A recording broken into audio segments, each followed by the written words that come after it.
Hello, we are talking about Yu Yu Hakusho today. I absolutely positively adore this show. It is so good. Like, I will be sitting down and I'm like, I need to watch an episode of that. I would not have ever imagined that this would have been a show for me. And the only reason that I decided to watch it is because I caught up to Hunter x Hunter. I read it for the first time last year. And while I don't know where I would put Hunter x Hunter in my anime and manga rankings until I do a reread, what I loved about Togashi is his creativity, his intelligence. He did things in Hunter x Hunter that I have never seen before. And the way his brain works is just insane. And I'm here for it. But I was kind of craving that mindset of creation, if that makes any sense. And so I was like, let me just watch an episode. And that's where we're at. 5 episodes later, we are here to discuss it. So if you haven't got past the first 5 episodes, neither have I. So you're in the right place. And if you love Yu Yu Hakusho or you don't, then we can talk about it right here. My first impressions of this show, it was weird because I am not somebody who needs like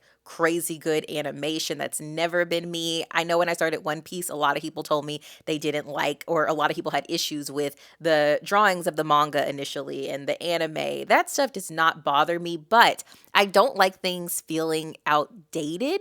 And when this show started, I was like, oh, how is this gonna work? The music, the theme song was fine. It put me in a good mood and it felt very nostalgic of a certain time, but I wasn't sure if it would all feel just very heavy of the time period that we're no longer in. And also the concept of the show, we have a kid who dies and essentially gets another chance to get his life back. He dies by saving another kid. I thought the plot sounded fine, but I didn't know how much interest that would leave me with, plus given it was created so long ago. When was it created, by the way? Okay, it appeared in the Shonen Manga Magazine Weekly Shonen Jump, that's a sentence, from December 3rd, 1990 to July 25th, 1994. That makes a lot of sense because it definitely gave an 80s vibe to me initially, and 1990, that's right at the precipice of this. Or it could have nothing to do with that, honestly, but that's how I felt. I actually liked the animations, but yeah, I had to kind of get myself into it, but it didn't take too long. The way episode 1 jumped from being one way to a completely different way was incredible. It was such a strong episode. Yusuke is our main character, and we see that he's kind of this brooding, angry teenager, and he's always getting into trouble, but you learn early on he's not really doing much other than possibly not being the happiest of kids, but he has some crazy teachers that he's dealing with and administrators at his school. His mom is a mess. I kind of like her. But she needs to fix some things. And then he has one teacher or principal, I can't tell what that person is, but he looks out for him for the most part. But a lot of this stuff isn't him that's the problem, it's his surroundings. And he doesn't really seem to believe in himself. Like, he doesn't think that he has much to offer in general, even though he's an excellent fighter. We see that right away. And he does have a good heart, even if it's swallowed by his little I'm an angry teenager, leave me alone stage. But we don't see too much of his angry side before we see him do something great, which is save a kid. Such a cute little kid. And their interaction was great. That kid caused all of this, by the way. Yusuke told that little boy to be careful. He had this ball that he was playing with in the street with a bunch of cars was right there. The boy gets the ball in the street. Yusuke saves him, which we learn later he didn't actually have to do. The little boy would have survived. By the way, the comedy in this is it's wonderful. I love it. But he gets hit by a car trying to stop that kid from getting the ball out of the street.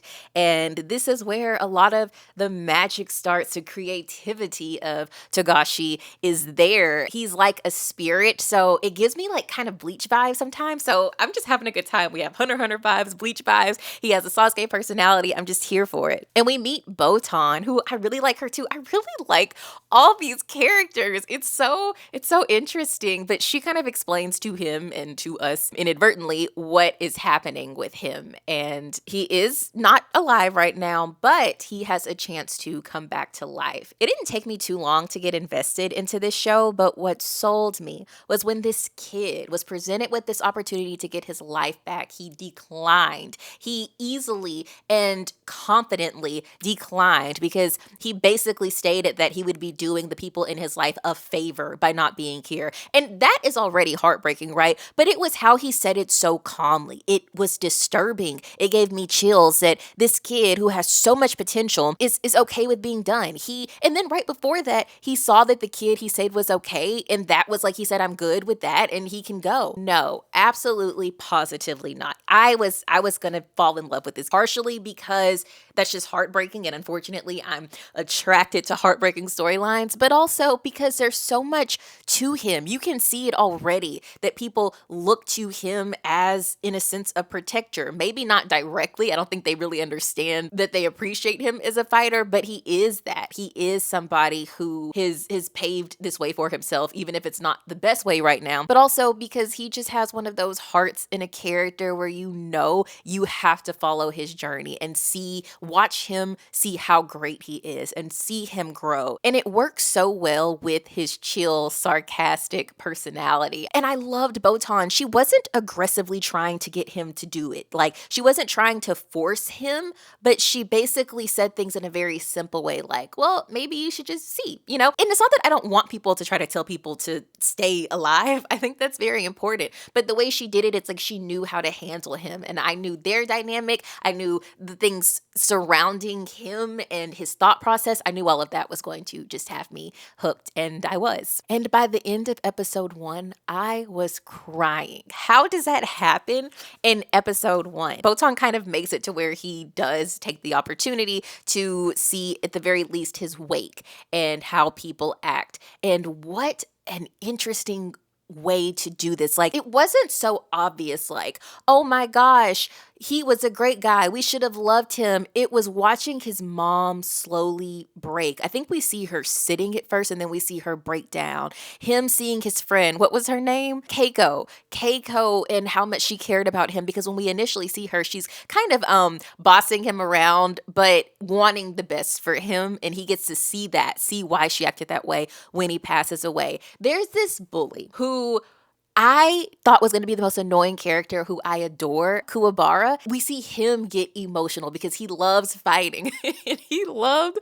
fighting Yusuke, even though he kept losing. And he was just like, we were supposed to fight again. I was supposed to beat you, and getting his emotions. And then you have this realistic side of, not realistic, but you have this side of characters who aren't always the best, like his evil, demented teachers, who 2 of them were happy that he was gone, which is very messed up and weird. And then you also have another one of his administrators who's there and who said that he saw his potential. And seeing Yusuke just realize these people cared about me, the fact that he didn't know that, just, it gets to me. But he sees this and he does want to get his life back. I really think the mom part got to me because it showed a lot about her. She's definitely not perfect, and I am not saying that I agree with the way she's handled this kid, but you also see that she's human and that she, as a parent, I won't say she's trying her best, but she's trying. And when we see her so broken over him, she seemed like a kid herself. It was just so good. It was such a wonderful episode. I didn't know how it would carry on, and by episode 2, I was like, oh, this is going to also have a bit of the game aspect that I feel that Togashi put in Hunter x Hunter all the time, because he gets this egg. We meet, what's his name? Koenma? He's this little baby prince king thing, or the child of the king. I can't remember, but he is so cute, but he's really old at the same time. Botan brings Yusuke to meet this person, and he gives Yusuke this egg. And this is all the creative stuff that I just love. And the egg is supposed to hatch and a magical beast will appear, which makes me think a lot about the current arc in Hunter x Hunter. But the magic beast will either turn out crazy and eat him or be good and he can become a human again. But it's based off the energy he puts out in his emotions. And on top of that, he has to have his body alive. So he has to try to communicate in different ways to his loved ones or the people that he knows in order to protect himself, and also, in a sense, try to do good deeds and make sure that the egg hatches appropriately. So it was really fun seeing him go back to Earth and try to communicate with these people. And through him doing that, we got to know other people. And like I I said, I always forget his name, Kuwabara, I ended up loving him. But he's one of the main people that Yusuke can get to. He has the ability to be possessed because he can sense spirits. And so he's able to contact who he needs to contact. He's able to contact Keiko, who can tell his mom to not let his body get cremated. And Keiko can help by making sure his body doesn't get burned up. And we see her risk her life to save him in episode 3 or 4. I think it's episode 3. And his mom is still a little bit of a mess. I mean, she let the body get dust on it. And Keiko had to try to clean him off, but then she got all emotional because she also has a crush on him. So you have that aspect. So all of that was really nice. But what surprised me the most was how this show is able to switch things up and also keep your interest peaked. Because there were moments where I was like, how will this episode turn out? But it continues to grow and expand. Even with him dying, he ends up not only getting to live, but not by the egg. The egg situation doesn't work out because he saves Keiko. When the fire is happening, she goes to save his body, but she gets trapped and he uses the egg to unleash the beast so she can get out. And it seems like it's the end because that's supposed to be the end, but he gets another chance by Koenma. And then there's a whole nother roller coaster of how he's going to get his body back. Now he has a time limit to try to get somebody, which ends up being Keiko, to kiss him while he's in this golden state. And it's just so creative and unique. And he gets his body back. First, I'm like, are the first 10 episodes going to be just about us going on these little morality adventures of him trying to be a better person and get points and get, not points, but get the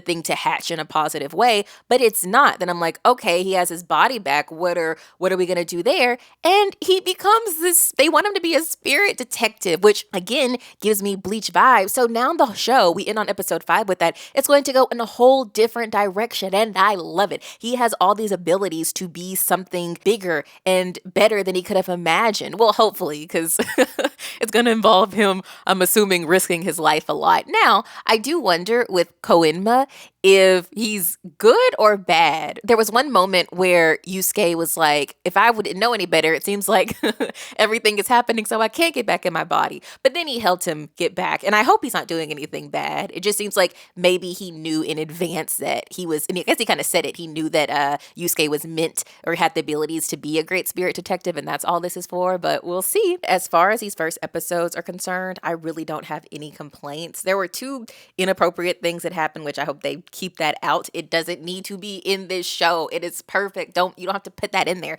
Outside of that, I just, everything from like I said, the music isn't necessarily my thing, but it works so well in this show and it transports me back to a different time period where I can enjoy it, even though I said I don't necessarily like things that feel outdated, because it doesn't feel outdated. I feel like a lot of the ideas that Togashi have in this are so unique and novel that it feels refreshing. It feels like it doesn't matter that certain aspects of the animation, while it could feel outdated, the concepts are so unique that it feels like a new show. It is a new show for me, but you know what I mean? Not old. It's just, I really enjoyed it. I enjoyed it so much. I want to talk briefly about the characters because the one who stood out to me the most, you can probably pick it up by now, but it was Kuwabara.